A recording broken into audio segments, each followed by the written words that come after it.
All right, so get this right. Picture Elon Musk not launching rockets this time, but imagine him tackling like the whole U.S. federal budget. Yeah, wow. It's kind of wild. We're looking at this potential deep dive outline, right?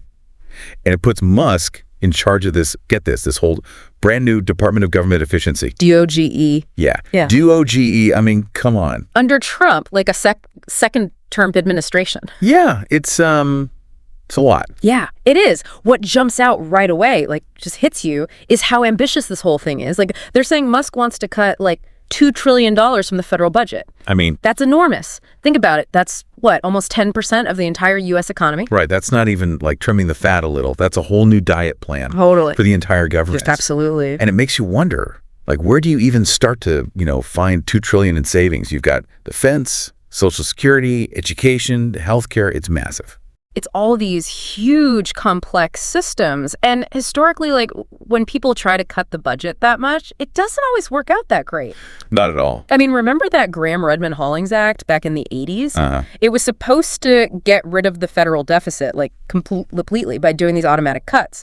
But everyone said it was way too blunt, and it messed up a bunch of essential services. Yeah, it's rough. It is. So, like, learning from stuff like that, the past is super important here.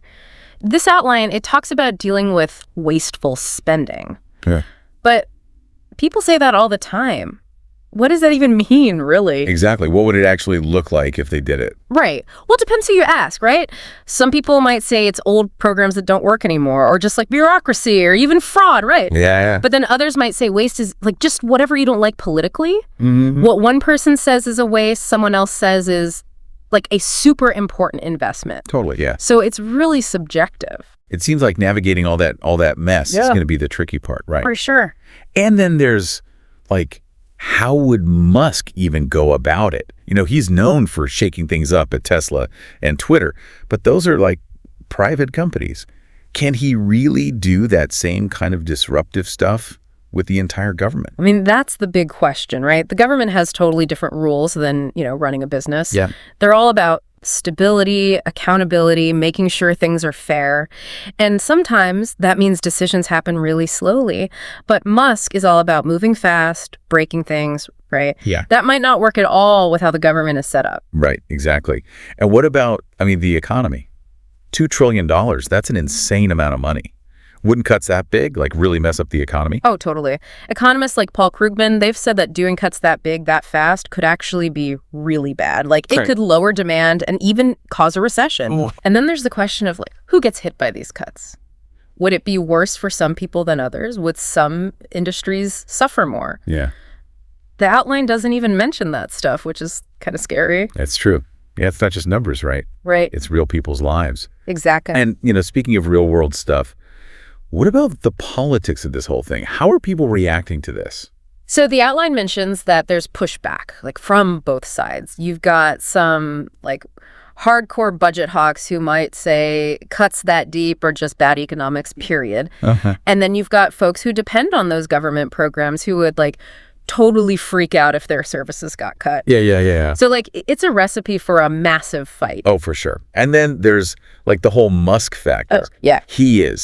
He's a polarizing figure. Huge time. To say the least. Yeah. You got some people who think he's like this genius, entrepreneur who can do anything. Right. And others think he's just reckless and clueless. Completely out of touch. This outline mentions some polls, and it seems like the public is just as divided as the politicians, basically split right down the middle. Totally volatile situation. And then there's also like the human side of it all. Oh, right. The outline barely even touches on what this would mean for all the people who actually work for the government. Billions of people. Yeah.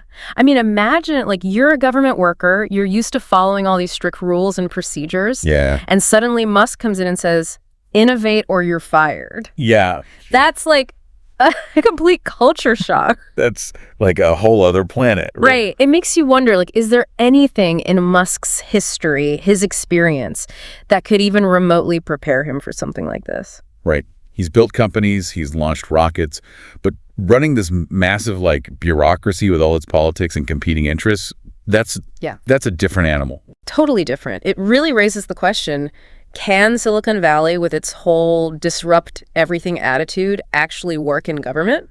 Or are they, like, just fundamentally incompatible? That's the million, or should I say trillion-dollar question. Right? It is.